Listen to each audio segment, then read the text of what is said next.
പൈലിൻ ഭീഷണിയിൽ ആന്ധ്രയും ഒഡീഷയും.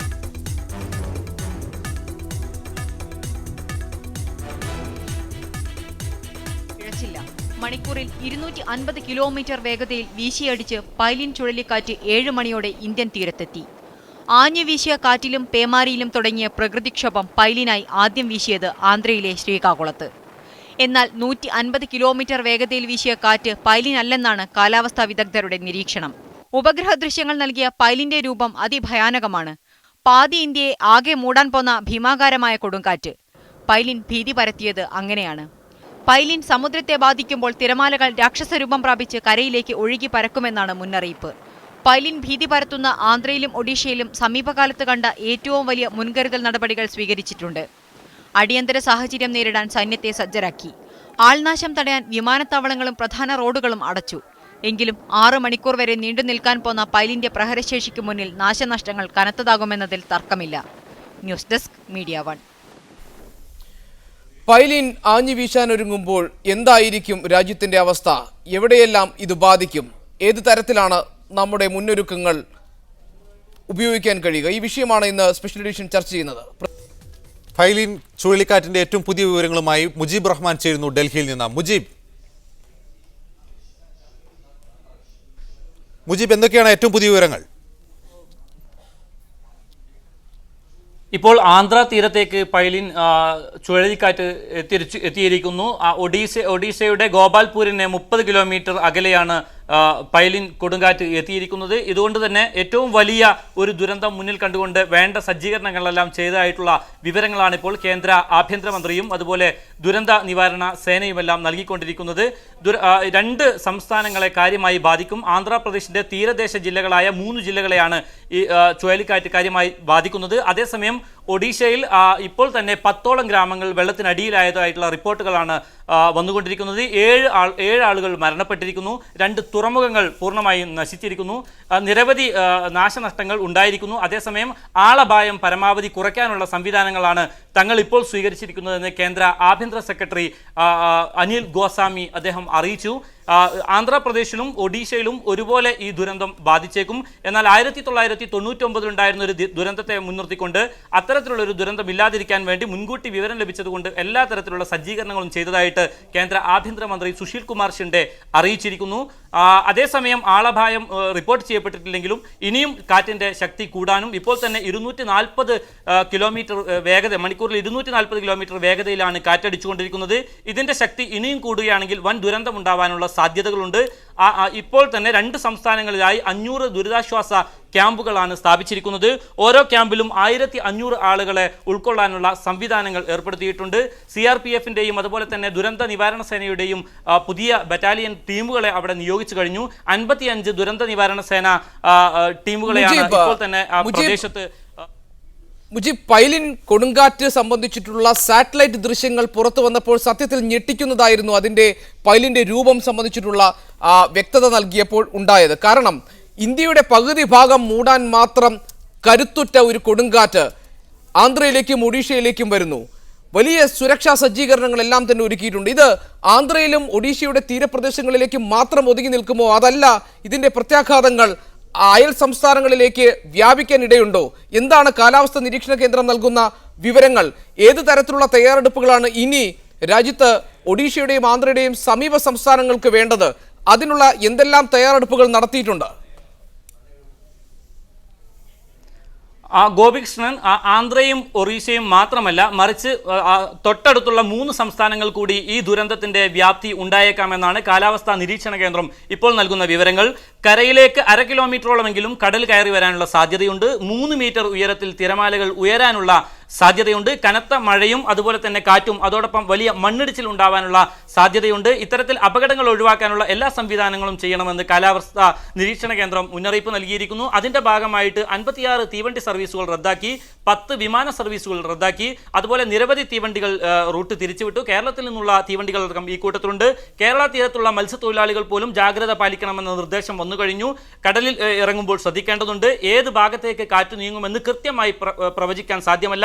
വലിയ രൗദ്ര താണ്ഡവമാടുന്ന ഒരു കൊടുങ്കാറ്റാണ്, ചുഴലിക്കാറ്റാണ് പൈലിൻ എന്ന മുന്നറിയിപ്പ് തന്നെയാണ് അമേരിക്കയിൽ ആഞ്ഞു വീശിയ കട്രീന കൊടുങ്കാറ്റിന് സമാനമായ കൊടുങ്കാറ്റാണ് ഇപ്പോൾ വരുന്നത്. അതായത് കാറ്റഗറി 5-ൽ പെടുന്ന അതിവേഗതയിലെത്തുന്ന ചുഴലിക്കൊടുങ്കാറ്റാണ് പൈലിൻ.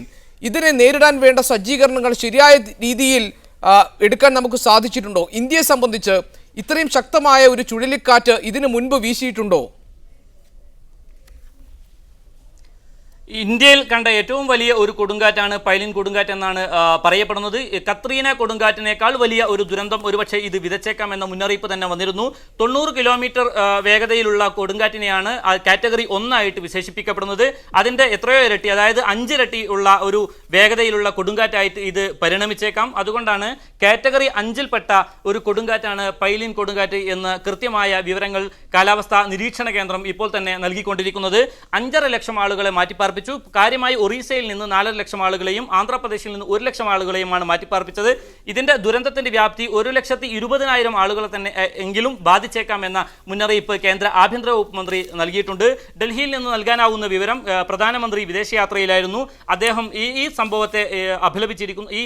ഇതിന് വേണ്ട മുന്നൊരുക്കങ്ങൾ എടുത്തതായും എല്ലാ വിഭാഗങ്ങളോടും എല്ലാ സജ്ജീകരണങ്ങളും ഏറ്റെടുക്കാൻ വേണ്ടി നിർദ്ദേശിച്ചതായുള്ള വിവരങ്ങളാണ് ഇപ്പോൾ നമുക്ക് ലഭ്യമായിക്കൊണ്ടിരിക്കുന്നത്. ഗോപികൃഷ്ണൻ. മുജീബ്, ദയവായി തുടരുക. ഇപ്പോൾ ന്യൂസ് ഡെസ്കിൽ നിന്ന് NP ജിഷാർ ചേരുന്നു വിശദാംശങ്ങളുമായി. NP ജിഷാർ, സുനാമിയുടെ കാലത്തുണ്ടായതിനേക്കാൾ വലിയ കുടിയൊഴിപ്പിക്കലിനാണ് ഇപ്പോൾ ഫൈലിൻ ചുഴലിക്കാറ്റിനെ തുടർന്നുണ്ടായിട്ടുള്ളത്.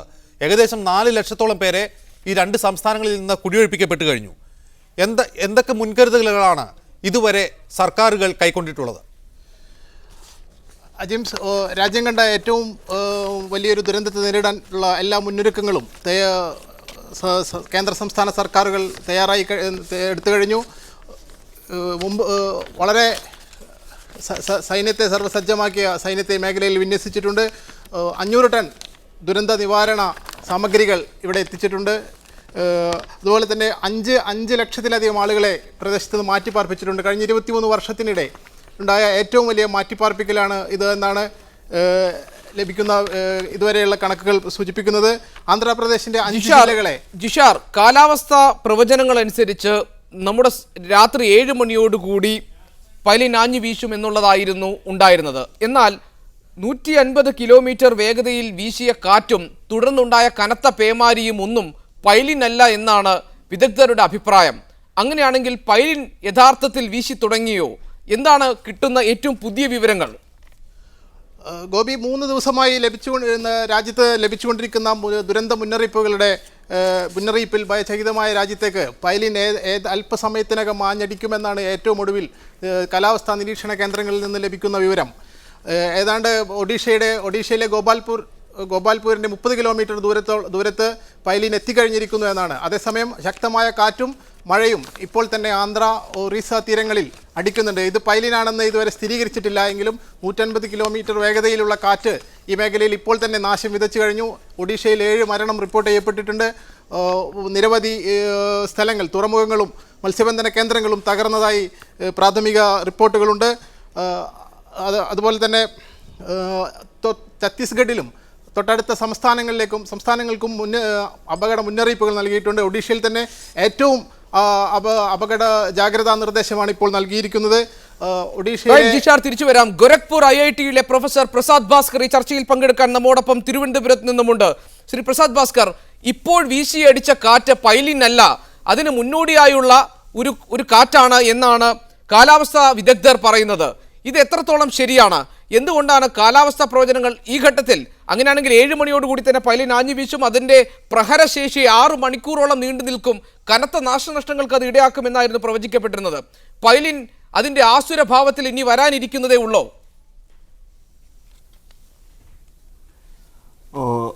എന്താ ഞാൻ സൈക്ലോൺ 6:30 മണിയായപ്പം it was almost 40 kilometres away from the coast line. ഇപ്പം almost it is 9:10. It's almost about 3 hours. So അത് വെച്ച് നോക്കുമ്പോൾ എന്തെന്ന് പറഞ്ഞാൽ cyclone is moving very very slow. It's a very slow moving cyclone having very high wind speed, almost in the order of about 150 kilometres per hour. അങ്ങനെ വെച്ച് നോക്കുമ്പോൾ എന്തെന്ന് പറഞ്ഞാൽ this is more dangerous in sense the water is going to remain in terms of coastal flooding for a long period of time. So that is one of the factors. The second point is it is moving very slow. So since it is moving very slow, the water level, which has almost gone up to 2.5 meters, it is going to flood the coastal areas very severely. Prasad Bhaskar ദയവായി തുടരുക, ക്ഷമിക്കുക. ഇപ്പോൾ കാലാവസ്ഥാ നിരീക്ഷണ കേന്ദ്രത്തിന്റെ live feed തത്സമയ വിവരങ്ങൾ നമുക്ക് ലഭ്യമാണ്, അതിലേക്ക് പോകാം. 6 hours it will remain as very severe cyclonic storm, and thereafter another 6 hours there is no change in both the manner in which the intensity will fall and the movement. Post landfall, the rainfall, as mentioned earlier, there is no large change, and even after 24 years, another 24 hours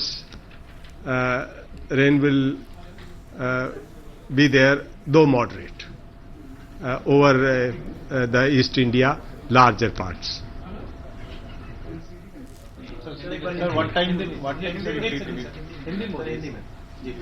अभी तुरंत ताजा आप पका के लाए. चक्रवात पिलिन उड़ीसा तट गोपालपुर के पास अब तट पार करने लगा है, और इस वक्त जो हवा की गति आंकी गई है वो 200 किलोमीटर प्रति घंटा की है. तट पार करने में इसे तकरीबन 1 घंटा लगेगा, और इस दौरान हवा की गति में थोड़ा सा इजाफा होने की संभावना है, यानी 210 के आसपास ये हवा हो सकती है. പൈലിൻ കൊടുങ്കാറ്റ് വീശാൻ എത്തുന്നതേ ഉള്ളൂ. താരതമ്യേന വേഗത കുറഞ്ഞാണ് പൈലിൻ എത്തുന്നത് എന്നാണ് കാലാവസ്ഥാ നിരീക്ഷണ കേന്ദ്രത്തിന്റെ തലവൻ റാത്തോർ ഇപ്പോൾ വാർത്താ സമ്മേളനത്തിൽ പറയുന്നത്. 6 മണിക്കൂറോളം പൈലിന്റെ പ്രഹരശേഷി നീണ്ടു നിൽക്കും. തുടർന്ന് സമീപ പ്രദേശങ്ങളിലാകെ പേമാരി ഉണ്ടാകാനുള്ള സാധ്യതയുണ്ട്. അതേസമയം ശക്തമായ മഴയാകില്ല ഉണ്ടാവുക എന്നാണ് കാലാവസ്ഥാ നിരീക്ഷണ കേന്ദ്രത്തിന്റെ ഏറ്റവും പുതിയ വിലയിരുത്തലുകൾ. എന്താകും പൈലിൻ വരുത്താൻ പോകുന്ന നാശനഷ്ടങ്ങൾ? ഏത് തരത്തിലുള്ള മുൻകരുതലുകൾ നമ്മൾ സ്വീകരിച്ചു കഴിഞ്ഞിട്ടുണ്ട്? അത് എത്രത്തോളം ഫലപ്രദമാകും എന്നതാണ് ഇനി അറിയാനുള്ളത്. ശ്രീ പ്രസാദ് ഭാസ്കർ, താങ്കൾ ചൂണ്ടിക്കാണിച്ച ഒരു ഭാഗം, പൈലിൻ എന്ന സൈക്ലോൺ പ്രതീക്ഷിച്ചതിലും വേഗത കുറഞ്ഞാണ് വരുന്നത്. പക്ഷെ അതുണ്ടാക്കാൻ പോകുന്ന ആഘാതം അതുകൊണ്ട് തന്നെ കൂടുതലാകുമെന്നാണ്. ഒരു വെള്ളപ്പൊക്കത്തിനുള്ള സാധ്യതയാണ് താങ്കൾ പ്രവചിക്കുന്നത്, ശരിയാണോ? ശരിയാണ്. ഇപ്പം for example, if you take the coastal geomorphology of the Orissa state, the continental shelf is quite broad. So one of the effects of this broad continental shelf is that the water is going to pile up, and since the cyclone is moving very slowly, the water level which is already piled up is going to remain there for a long time. So that is one of the factors. The second factor is when the cyclone has already made the landfall, let us say that it is going to make landfall in another 1 hour time, still the water level is going to remain for more number of time. That means maybe until most probably maybe the tomorrow early morning, the effect is going to be seen. The second point is the cyclone, if you see the shape of this particular cyclone compared with the 1999 Orissa cyclone, this cyclone is bigger in size. So the wind, the effect of wind is going to be more disastrous, especially to the coastal regions as well as to the inland regions.